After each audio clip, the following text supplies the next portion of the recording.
Hey, hope all is well. So I'm very excited for today's lecture because it's a video I've been trying to record for past several weeks, but life just kept happening and I wanted to partake in those events. So I didn't really mind saying no to this and spending my time a little bit differently, but even though never late is better, so better late than never. And I'm glad to be back to doing these lectures, and I do want to touch base about the future plans for this, so I'm very excited, but I'll touch base regarding that closer to the end of the video before my sign off.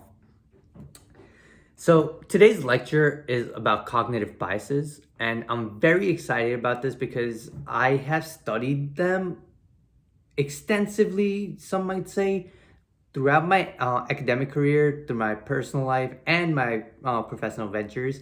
I just think they're very important to know because they could really improve the quality of a decision, not just in short-term results, but also like the long-term results. And with a little bit of foresight, you could avoid some indirect implications that might lead to negative consequences. So keeping these biases in mind, I think will overall improve decision making for on an individual level at least. So I this is something I've been trying to do, and I'm very excited to get started on it.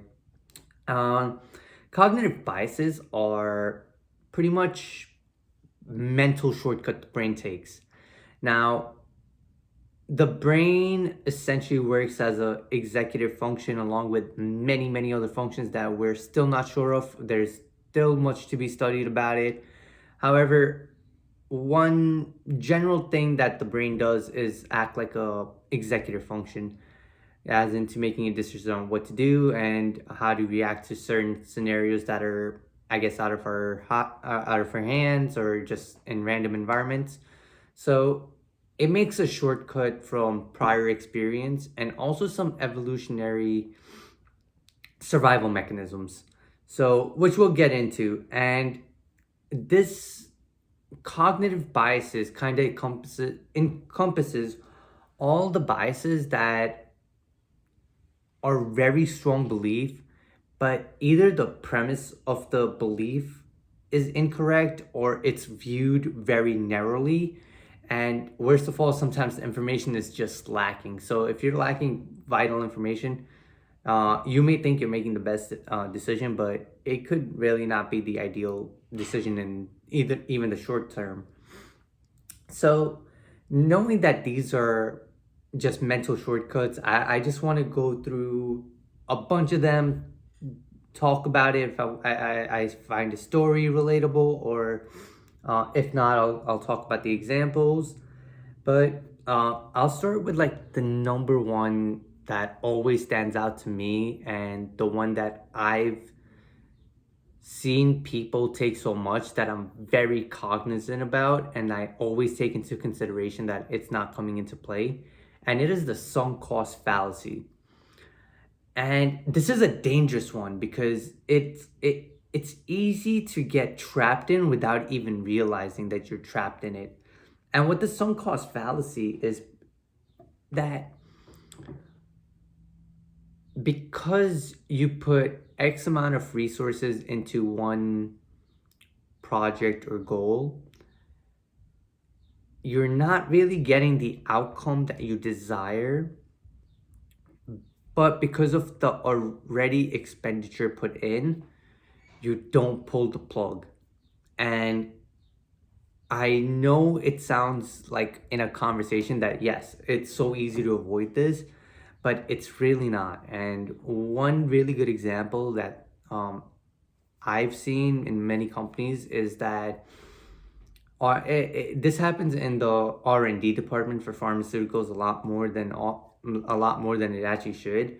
It's There'll be research gone into a certain drug type, and the hopes are high, and it passes of medical phase one of testings, and it fails phase two. Now that it's putting millions into one drug and then having it pass one stage, and it takes probably 3 to 5 years to get to that level, sometimes more, sometimes less. There's always anomalies. It's not easy to say, okay, maybe this drug's not ideal and we should just start looking at other drugs that probably filter in a better effect. And the company says no. The board of directors say no. They've already invested X amount of dollars, X amount of time has been put in, and they try to change whatever is needed for phase 2 instead of just saying, okay, even if we pass phase 2, can it pass phase 3 requirements? And being able to do that on a molecular level for a drug, it's not as easy as it sounds. So some cost fallacies really do come up, or also when like you have like a large fixed amount in something as in a lease, and then you realize the location is not that great. If you can't really get out of the lease, it's understandable, but sometimes people are like, oh, I've already paid X amount of money, I'll just stay here a little longer.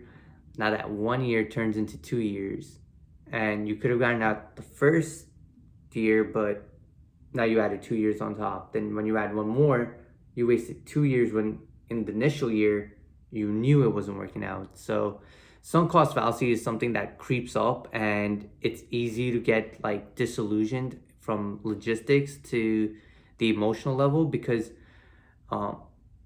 data actually works towards sunk cost fallacy rather than helps point you away from it. So it takes an extra level of awareness to realize you could just be burning good cash after the bad. So, but cutting your losses is never fun either. So that is one that like is just good to be aware of.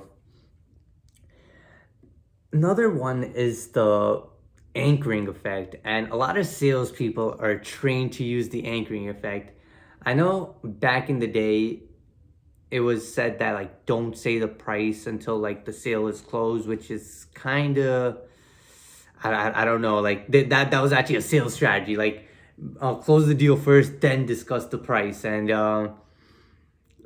glad that that trend didn't last. It wasn't supposed to last. That was just like it was an interesting trend. But what the anchoring effect does is, now if I'm trying to make a sale and I put in a offer for say 10 million.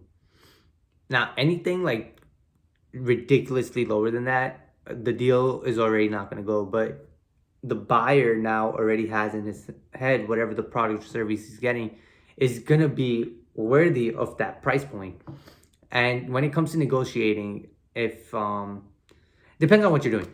If you're buying, you want to anchor it to a lower price, and if you're selling, of course you want to anchor it to a higher price. So use at your own discretion, and it is something to be conscious of. But this one is very, very easily avoidable if you quantify the exchange. If you're able to quantify the exchange, you could avoid it. But especially with service industries taking off, it really does become objective, and a little lines get blurry. But it is still doable, but as long as you're aware of it, more power to you.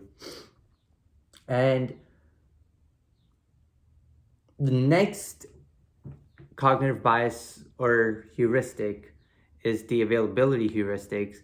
Now, this is actually very common because memory works on a recall level. So when you remember something, you're not actually remembering the event itself. When you recall a memory, you remember a little bit of the event, you add in your little story to it. Now that becomes your new memory. Now, the event, along with the story, later on, when you recall it, your story gets added in. Now the timelines get blurred in your mind that, oh, did this happen when I recalled the memory or when the event actually occurred? And and the more you talk about a certain memory with different people, they add their perspective. So memories could get a little hazy. So what the availability heuristic does is, if you're trying to solve a new problem, you think back to the similar situation you had the problem, and the issue arises that one, you're not actually recalling the actual event that occurred. Two, the situation is completely different, and the circumstances that worked for last time may not apply for this time. And it's easy to get stuck when you try to solve the, if you're trying to like fix every issue with a hammer and a nail, it's not always gonna work. As a in your toolbox, you should always have a hammer, but you're not gonna use it to change a light bulb. I love that quote, and it's one reason. It's like a good reminder that you're not falling in to the availability heuristic. Just because something worked once, it's good if the underlying principle is the same and you could use it and systematically solve that recurring issue. But if it's a rare, complex issue that got solved in one way and something similar occurs, you may need a brand new solution to it. So it's very important not to fall for availability here heuristics. Another one I really like is the gambler's fallacy. And it's pretty much when you use the past events to predict future events. Now, I believe it was Mark Twain that said, um, history doesn't repeat itself, but it does rhyme. So when you use the gambler's fallacy, it's very often that like you hear someone when, for example, on a when you're flipping a coin, just because it was tails 3 times, when you flip the next time, it's still a 50-50 shot because the number of sides on a coin has not changed no matter how many times you flip it. Each flip is 50-50. And each flip is mutually exclusive from the prior.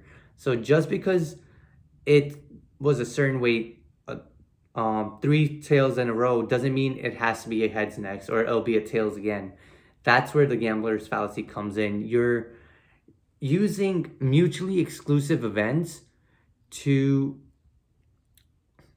predict the future events, which gets dangerous because not each of the probability hasn't changed. And also, to continue, the more you gamble, the more you're in the game, chances are the stakes get a little higher. So that's another reason why it could become a problem. And speaking of gambler's fallacy, and where you're really like using past events that are mutually exclusive and grouping them together, makes me want to talk about the next fallacy, which is the cluster illusion. Now, the cluster illusion is when you take small data sets and you infer a larger picture, or in scientific terms, when you take a small sample size and you're projecting the results onto a larger population. And the issue with that is highly visible if you're aware of how the mind functions, in which it's very pattern seeking. And because the mind is so pattern seeking, it could see a quick trend and it's easy to extrapolate out to the masses, but this doesn't always work. For example, if something occurred once, you'll be like, okay, let's solve it, let's move on. Now, if this issue happened twice, it's easy to say, okay, it's a reoccurring issue, even though it only happened twice. In the grand scheme of things, in the long term of things, a 2-time occurrence, and if it were to never occur again,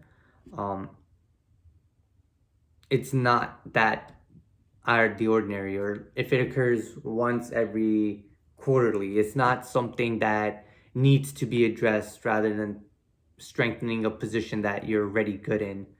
So of the clustering illusion, really the best way to avoid it, I guess, would be always separating the trees from the forest and not letting. It's important to have attention to details, but you can't get caught up in it all the time. And I think the best way to avoid the cluster illusion is to really look at the trend as a whole and see if it's applicable in different areas. That way you're not, I guess, projecting your desires onto the results. And that actually is a great segue to a different bias, which is the confirmation bias. And I know I've touched base about this with previous videos, but the confirmation bias is really, really highlighted in the modern day social media. I forgot the documentary's name, but it was about how the information works. And at this point, we're just seeking confirmation to what we already believe in rather than information. And solving this problem is the most discussed, yet I don't really see it taking an action. And the best way to avoid a confirmation bias is to listen to the other side and see their perspective. And a tip is, it's important to listen to the other side, because if you've survived this long, so have they. And they might have information that could help you survive, maybe in a better way, maybe in a different way. And if it's not available, like if it doesn't help you and it's not applicable to your life, it's easy not to apply it. But not listening does a lot more damage, because you don't know what you don't know.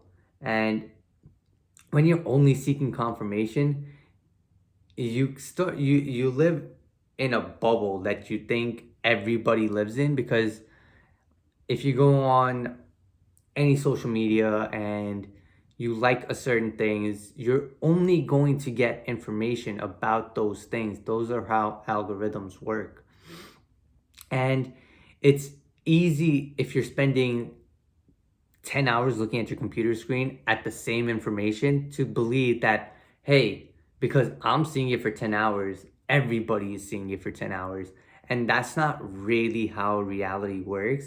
And that's why it's very easy for confirmation biases sneak up.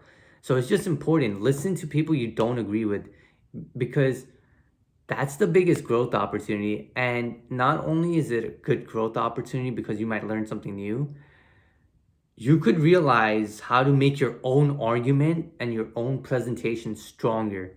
Because now, say you're talking to someone you don't agree with, it gives you the opportunity to explain your point of view, and you could just use it to test your own beliefs and see if it's valid against reality. So listen to people that you don't agree with, and if they can't refute it with facts, it's just better for you, because then you know, like, you have real life like experience about like how you can, what your beliefs are and how accurate they are and if they're actually applicable. So that's really cool.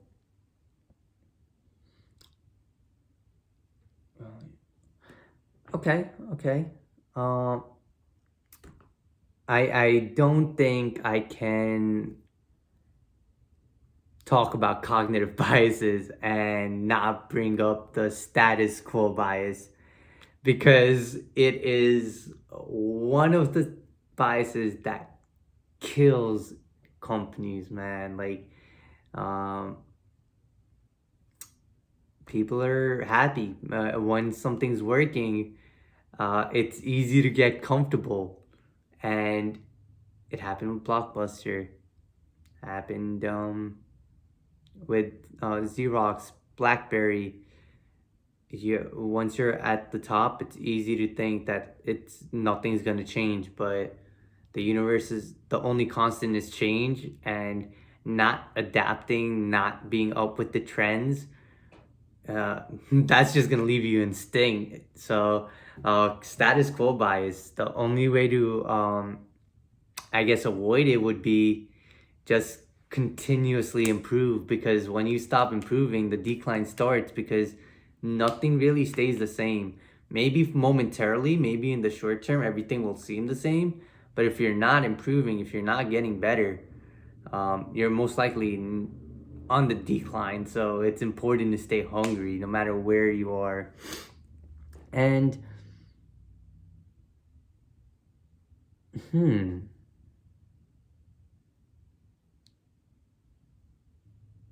so there's like three or four more that I want to discuss, but I think I'm just gonna stick with one and see if I have one more time to go into a little bit more, but we'll see. Uh,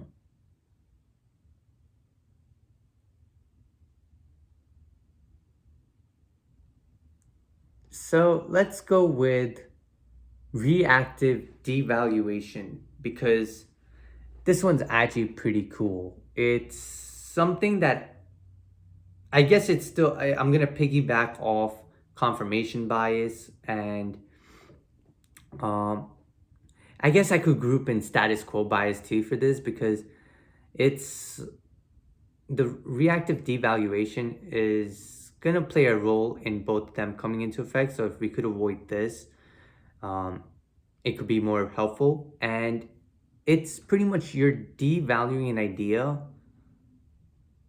just based on the source. And it's easy to connect this to the confirmation bias, and it's easy to connect it to the status quo biases because if someone is saying something you don't agree with, I have seen people um, talk to someone that they don't agree with, and instead of talking about their ideas, they start attacking the person's character. And I think that's where a lot of the issues arise is because without realizing they go off tangent from the topic to the character, and it's just sad to see because I've seen very very intellectual people get into this um argumentation of different beliefs but end up attacking their character, and now they just don't want to listen. So when you reactively devalue someone's ideas based on the person because of your experience with them, you could be missing out on vital information. And the reason this is a good addition to the status quo bias as well is because a lot of times the change and the desire for change does come from the younger people and the new generation per se, but it's easy for like people that are older and they're not familiar with the current culture to say, oh, uh, things are working now, you don't really have experience, so what I did worked for x amount of times, you haven't even been around for that amount of time, so I'm just not gonna listen to you. Now, okay, you've been there for X amount of time, but I'm sure the reason you got there was because you were learning, and shutting off new information, I think, is detrimental. So that's why reactive devaluation, I think that was a good grouping for these two. And I wanted to get to one more, but I'd much rather start wrapping up the video because I just want to make a quick announcement. I'm going to end up my lecture series around 10 lectures. Originally, I planned it for a practice series to be around 10-15, so I'm okay with the shorter cutoff time because I realized that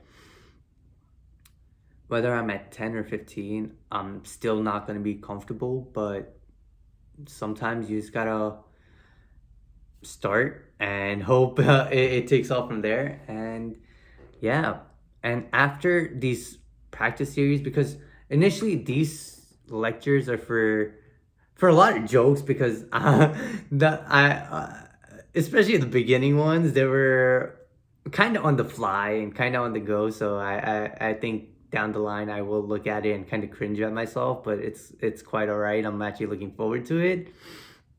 But the main reason for these lectures was just being comfortable enough to like speak on and really get into a flow of a lecturer rather than a conversationalist.